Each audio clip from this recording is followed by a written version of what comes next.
Welcome to the Amplifying Leadership podcast. I am your host, Tara Lehman, a partner, coach, and consultant at Twin Life Coaching and Business Services, of which Amplifying Leadership is a division. This podcast is a place dedicated to amplifying your leadership through our guest stories, tips, information, and more. To learn more about our leadership division, please visit us at amplifyingleadership.ca. Today, I am welcoming Ingrid Hu Dahl, a certified leadership coach, author, and speaker. Welcome to Amplifying Leadership. Thanks, Tara. It's so wonderful to be here with you today. I'm very excited to speak with you as well, but let's give our audience a little bit about your leadership background. What would you like to share? I'd love to share that I've been in leadership development and learning and development for just over 20 years. And my first real experience with leadership was actually at Rutgers University. There's an Institute for Women's Leadership. I was an undergraduate in the late 90s and had the great fortune of being selected as one of the scholars and learned a lot about transformational leadership and feminist leadership back in that time. And it sort of set the pace for my entire journey, which also covered grassroots organizing and experimenting with how do we help, young girls get their self-esteem and voices back using music as an experiment and different kinds of workshops. So all of that kind of experimentation then moved from that kind of space to nonprofit to NGO to then, big tech, retail, and financial tech spaces. So it's been a really great 2 decades journey in leadership development. Awesome. It sounds like a lot of diverse different roles for you too, which always enhance our leadership, right? Because we can see That's right. the good and the bad when it comes to how we want to lead. That's Yeah. exactly it. Excellent. I want to talk a little bit about the status quo when it comes to leadership and challenging that, because a lot of people are afraid to challenge the status hmm quo or to take risks as leaders. Why do you think that challenging the status quo should be a key aspect of leadership? I love this question because most recently I had the honor of kind of co-writing some of these leadership behaviors for a company I worked at, and challenging the status quo was definitely one of them. And it gets very funny, like in some ways it's a double-edged sword. You want to challenge the status quo because if you get too comfortable in your comfort zone, or you limit a team in thinking outside of the box by just being in that comfort zone box, you really miss the opportunity to transform, to grow, to evolve, and innovate. And I think that's really Hmm. what companies want. They don't want to lose that stream of innovation, growth mindset, high performance, driving teams to really succeed, not just because of like what we've always done. Um, I think that double-edged sword part is there's a lot of people who are also in power who don't want to be challenged, who don't want the Hmm. status quo changed, who want things to remain the same, even if they're vocalizing that they want it to change and welcoming people to challenge the status quo. But in practice, and perhaps more behind closed doors, um, punishing even people for speaking out. And so I think that silence culture that can come out of people who are saying, I want the status quo challenged, but in practice, I want your silence, is really dangerous. And we have to look out for that. A lot of that is around ego, fear. Hmm. So I Yeah. think the more we have people who are saying, not only do we want to challenge the status quo, but we also want to increase the safety for people to feel like they can be vulnerable, where they can say, I Hmm. don't know, I made a mistake, I need help. Even leaders who feel like control is really important to have or to maintain this sort of, veil of strength. A lot of strength to me shows up in sincere vulnerability. Hmm. And those who are sincerely vulnerable, who also challenge the status quo, I think do it in a really beautiful way that influences people to be brave. And this is Hmm. around bravery and growth and a little bit of like being a beginner at something like, oh gosh, for example, um, a leader who's like, we need to adopt AI and I don't know how to. If you have a perspective which is not around challenging the status quo and learning and having that beginner and growth mindset, that's not a good place. And that Yeah. increases fear and insecurity. So I hope people who are listening to this consider, what ways can I show up more vulnerable and say the truth? Step into my truth to live boldly, to lead boldly, and say, I bet that I have a lot of experts and people who are really willing to teach me, and let me be a learner, and then let's play. Because people want joy and they want play, even as adults, and amazing things come out of that.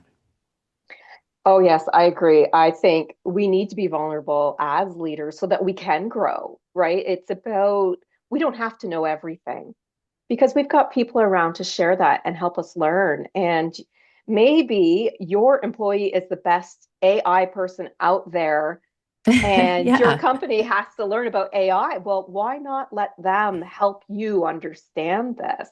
Because I want to exactly. come back to you talking about the fear. Fear holds us back, and sometimes we don't even recognize it. So, what would you tell our leaders who don't even recognize that something's holding them back from being innovative or growth? Maybe they just feel stuck right now and they can't figure out why. Is there some, what are your thoughts on that? Yeah, when I coach leaders, especially like senior leaders, I think a very important part is like retapping into self-awareness and going deeper. And I think we sort of lose track if we're on a fast track to, I always have to operate at Mach 5. I always need Mm, to be in a perceived control. I need to lead in a certain way. Maybe that's more dominant. Maybe you're often using like tell me as like the mm, first way you start a, not a question, but a statement, a demand, a mhm. command. Um, Having direct communication isn't bad. I'm not saying that at all. I think it's great to have direct and different ways of communicating because Yeah, people for sure. communicate differently. Hmm. Um, but the way I support leaders in kind of a safe space and one-on-one coaching is really tapping into that awareness of when there is confusion or a question or like, I've received this like feedback and I just don't see it and I don't believe it. And, they don't understand me. I'm misunderstood. Like a lot of these kinds of inner mixtapes are surfacing and Hmm. helping somebody get curious about that and sense make that and understand like, well, what what has been happening to my relationship with being a leader? Like, how have I noticed things working or not working well with my team? Are they silent? Are they contributing? What are the dynamics that I'm seeing? And then how do I learn more information? I think a lot of it is just helping people to have the brave conversation where they can ask their team or their direct reports or their peers or their leaders, like, what is your experience with me as a leader? Like, truly, I want to grow. I'm in a moment Hmm. of exploration here and I really could use this gift. Please be honest with me. Like, Yeah. have I created an environment for you to feel safe where you can challenge the status quo? Do I create environments that actually aren't as innovative? Like, I want to know and help me understand.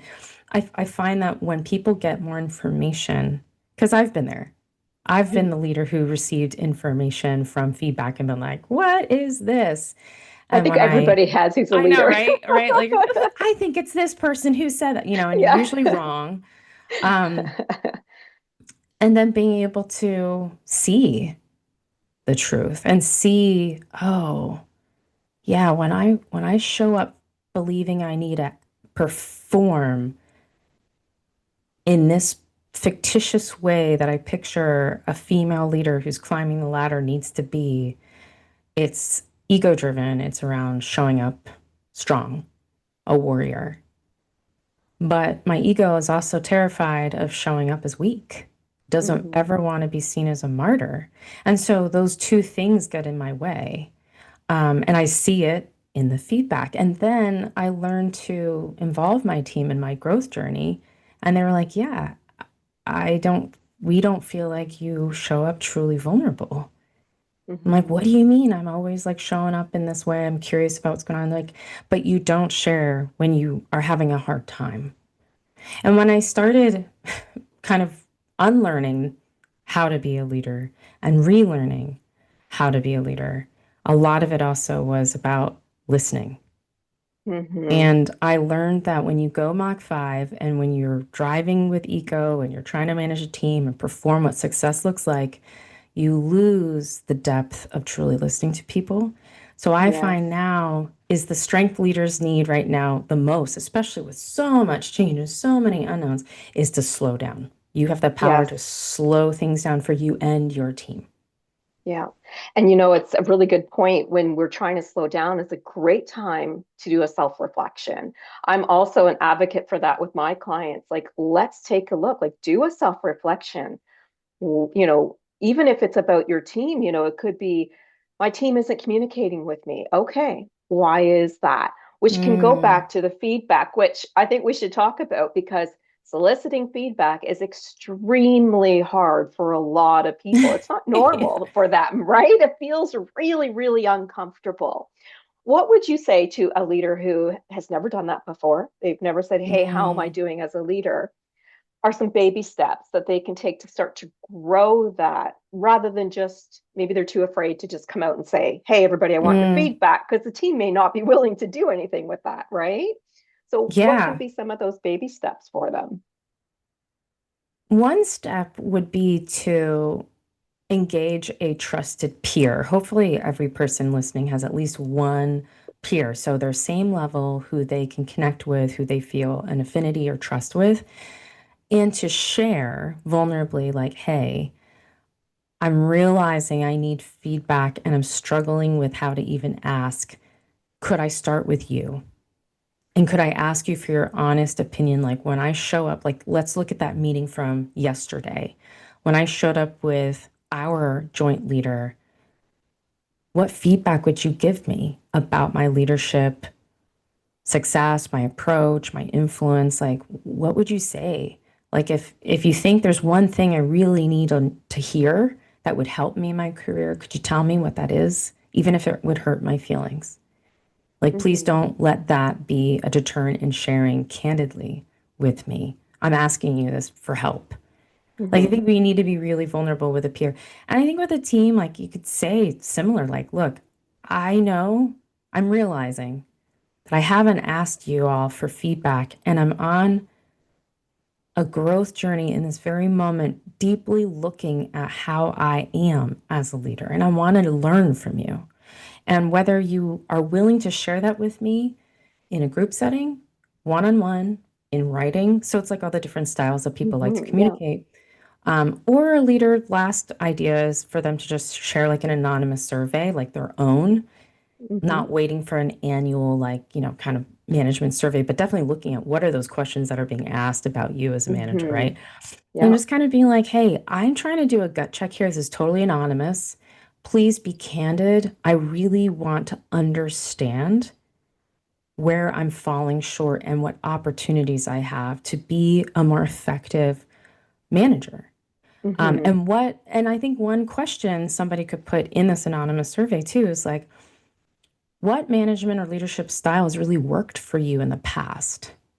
What are some behaviors that make you and the conditions that make you feel the most psychologically safe, the most productive, the most motivated? What are those conditions? What are the behaviors of leaders that help amplify those experiences? Like, that's good for you to learn anyway. Like, it's not just Mm-hmm. you, it's about collective input on other leaders and their influence that you then get to glean from your team. And I love that part because I've learned a lot from my peers and other leaders. And that's part of it. We shouldn't be doing this alone. Mm-hmm. Leadership is a journey that's meant to be relational, not just with the people under our care, under our leadership, but also with other leaders and people who are on this journey. Like we're not on it alone. Yes, and I love that you mentioned that because leaders sometimes do feel very lonely at the top. And even when you're soliciting feedback, those employees are still your employees and they still may feel that block. But I think asking for that feedback and even just how do you like to be communicated? Because, we don't all communicate in the same way. And I've learned that recently by working with some ASL, American Sign Language people, that, they I have to have an interpreter online with them. Mm, So everybody communicates differently, even languages, right? So yeah, it's really important that we understand that. But that can be the simplest way to even start that if there's a broken trust within your team and yourself, that how do you want me to communicate to you is such a simple question, but very, very powerful. I love that. I also think it's interesting to see like of your team, what assumptions do they make about leaders? Is there an Yes. archetype in their head about a leader? You might have five different responses to that. Somebody might be like, well, my archetype of a really successful leader is quite militant, and they're very direct and they're very systematic. Wow, this person believes an archetype is like you constantly have great vision, you're influencing, you're a great speaker, you're a motivational speaker. They want to follow that kind of leader. And it's not to say you have to be all those things for people, but it helps give you information. So if Hmm. somebody wants that more systematic and direct communicator, sometimes use data to tell the story and double down on fact in certain Hmm. key moments. That's where people feel safe. They're like, oh, we're Hmm. leading with facts and data with a clear point of view. I feel ready to go. Yeah, absolutely. It really is about knowing your Sorry. audience, right? It really is. Because if you know who you're talking to, you can make it easier for them and for you and build the trust all at the same time. It's really an important part. I want to change this a little bit. So I still want to talk about how we might be challenging the status quo, but what about with decision making? So we want their feedback maybe on decisions, our employees, that is, but maybe we're a little bit uncomfortable with asking their opinions on some major decisions. So, for example, in my previous history, we had to make some decisions around benefits, health benefits, and so we did a survey, and then we had everybody in a group together, like, what is it that you'd be willing to give up if we had to cut? Mm, Fortunately, we did not, but that could be a decision that Tara just made, or the leader at the mm. time just made and said, nope, we're cutting this. But then you think about who you're affecting. So, what are your thoughts around like overcoming that status quo of I need to make decisions when maybe those decisions can have the input from other people? This is really going back to slowing down. I think Mm-hmm. about people who make knee-jerk decisions on their preferences or even their biases, and then they don't even know that their customer wants something totally different. It like misses the Mm-hmm. mark. It's similar. Like we need to slow down. I love that you aggregated like, information from people and even kind of created a situation where if you had to let something go, what would it be? Mm-hmm. I think that gives people a sense of, wow, these are benefits and they don't always stay. So, what is the most important to me? I like that environment that you kind of crafted in that survey. I also feel like I very much like my teams to be part of solutioning with me. Mm-hmm. I think it's really important to provide guardrails, the clarity and the context, and be Mm-hmm. like, the intended outcome of this whatever strategic conversation, this like very key, time bound decision is X. Like, be really clear what that is.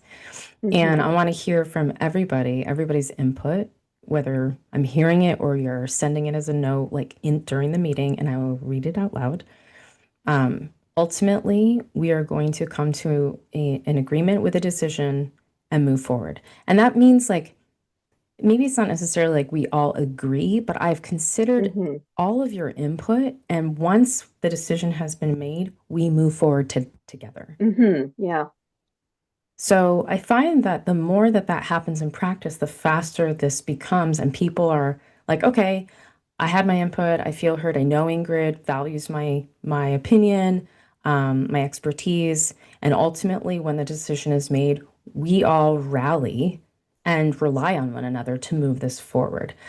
Unfortunately, I think when teams don't feel like they're seen, heard, considered, like truly, they see that as kind of performative. Oh, my leader's not really even considering this is all just sort of like a way to seem like we're included. And then you get the back channel of toxic kind of poisoning the well behavior, whether warranted or not. So I Mm-hmm. like to really make sure after a decision has been made, if you still have lingering concerns, please connect with me within the next 48 hours. Mm-hmm. That's time bound too, because we're moving. We're moving. But I want to Mm-hmm. give you that space if you need it. I think that's important. And then again, if that were to happen, which I have learned so much when people say, yes, actually, I do have a looming thing. I can't shake it. I want to bring this up. You make the space, you slow it down and listen within those parameters. I've learned a lot like, oh, wow, I didn't even consider that big potential elephant in the room or that challenge that you're seeing around a corner that I hadn't seen. Like, that's really Mm-hmm. helpful. Here's now how I'm going to shift the decision and share that with the team based on your input. Like you have to kind of do that follow up too. Mm-hmm. And again, contextualize like, hey, we made the decision, it's being tweaked. Here's why, here's how, and here's how it impacts the team. And thank you so much, blah person, right, who gave us that additional like consideration. Mm-hmm. Yeah. I think too, people really appreciate when they can be part of a solution, or at least that they're being heard, even if that solution doesn't work, That's right? right. They know they've been heard, they know they've been appreciated as an employee. And I also find that when you do things like this and solicit their feedback for solutions, decisions are made a lot faster. They are. You're right, Tara. Yeah, Which is kind of absolutely. fun because people just get Yeah. into like this muscle, right? Is that Yeah, what you mean? exactly. Exactly. Yeah, And then the leaders just normally asking, like, what do you think about this? Before you have to have that major decision. And then decisions just happen so much easier because you're being inclusive of everybody's ideas, right? that's right.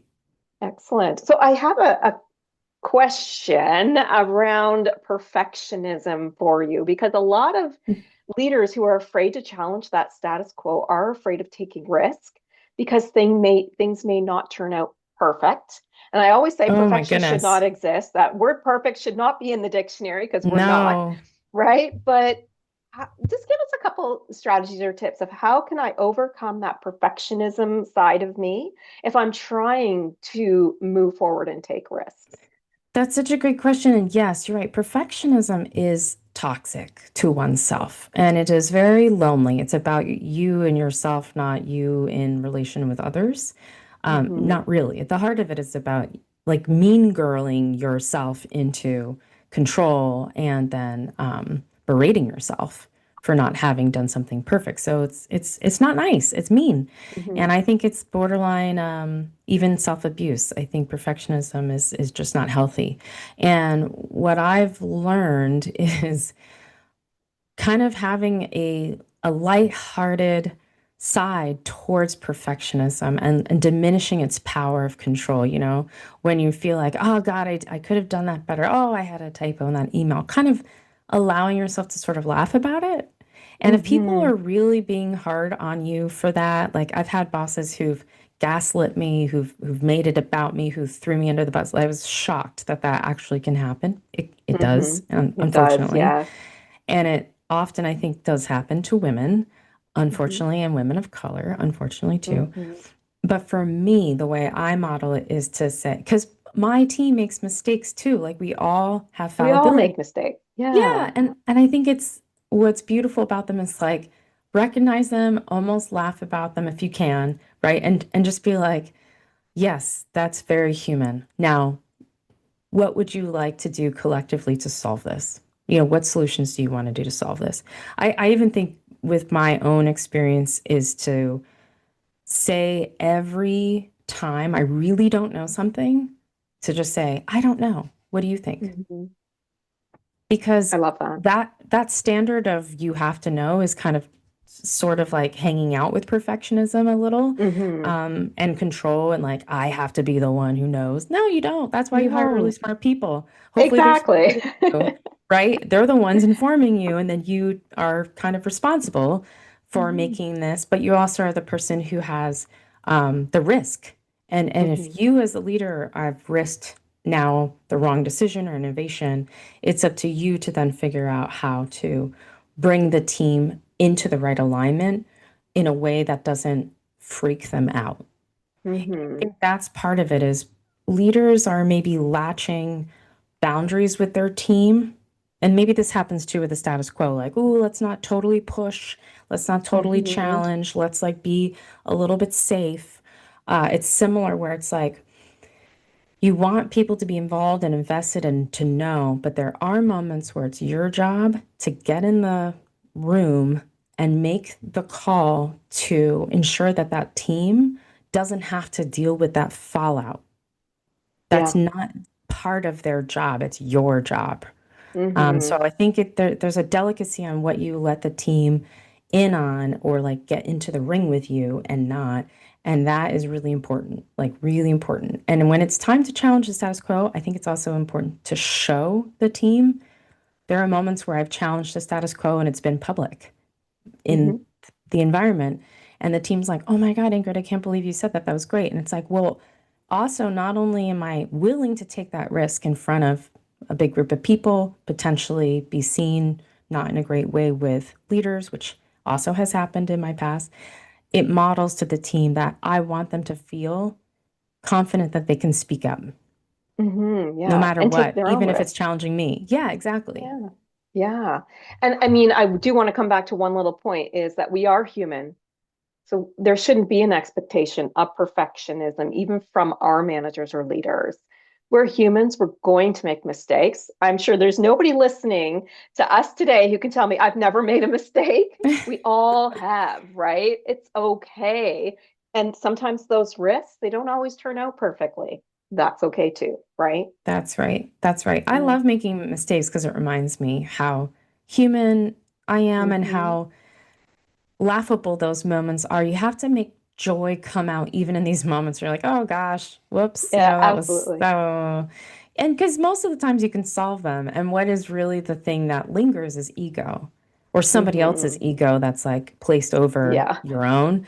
I'm like, wow, you're really bothered by that typo. That might be something you want to explore more than like me caring about it. Mm-hmm. Mm-hmm. Yeah, absolutely.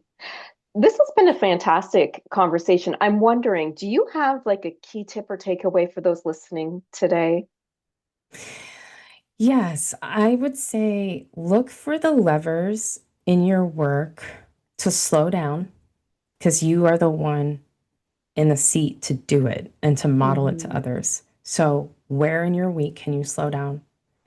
Can you go outside and reflect? Can you return to a space of more gentle self-awareness and return back into whether it's a remote or in person, wherever you are working around the world? Ask a question and really listen to the answer when you engage with your team. If you don't know what I mean by that, us coaches would call level one listening where all rock stars at. So this Hmm. is we're listening to respond or we're thinking about whether we left, the oven on or did we do this or this or that. This is level one listening where we're just not listening to understand. So level two is you really have to focus on what is this other person saying and do I understand it? Can I ask questions to clarify whether I understand and I'm mirroring this back to this person? And then level three, which is a favorite of mine, is like such an empowered learning opportunity where you're both listening and growing and coming to conclusions together. It can feel like flow or collaborative. And that's also considering body language and what's not being said. Really, really Hmm. being curious in all of these ways, which takes a lot of focus. And if we're trying to multitask, which a lot of us listening are doing, we also have to slow down because it's possible that we're so caught up in that Mach 5 that we're even addicted to it, and we need to wean Yes. ourselves off. I agree.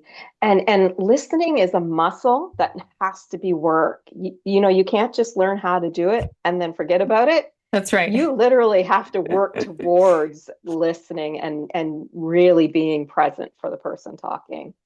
Great tips. Thank you so much. If our audience did want to find you online, learn more about you, if you have a book to sell, where can they find you? Yeah, I do have a book I'm really excited for listeners to check out. It's a memoir called Sun Shining on Morning Snow. That's actually my Chinese given name. And they can go to sunshiningonmorningsnow.com. Also, for my coaching and speaking and consulting, they can go to Ingrid Hu Dahl, DAHL.com. Excellent. Thank you so much. And I love the name of it. It's a Thanks, Tara. beautiful name. Thank you again for sharing all of your insights and tips today. I'm sure our audience found it valuable. Thank you, Tara. It's wonderful to be here. Thank you, of course, to you who are listening. We hope you gained some valuable insights or tips from today's conversation with Ingrid. If you enjoyed this episode, be sure to leave us a great rating. This helps us and our guests, like Ingrid, reach even more leaders with these helpful stories, tips, and advice. We love helping leaders grow and thrive. If this episode got you thinking, I'd also love to hear what stood out for you. Head over to LinkedIn, connect with me, and feel free to share your takeaway. Leadership is better when we do it together. For more information about all of our leadership services, please visit amplifyingleadership.ca, a division of Twin Life Coaching and Business Services. Until next time, remember, leadership matters.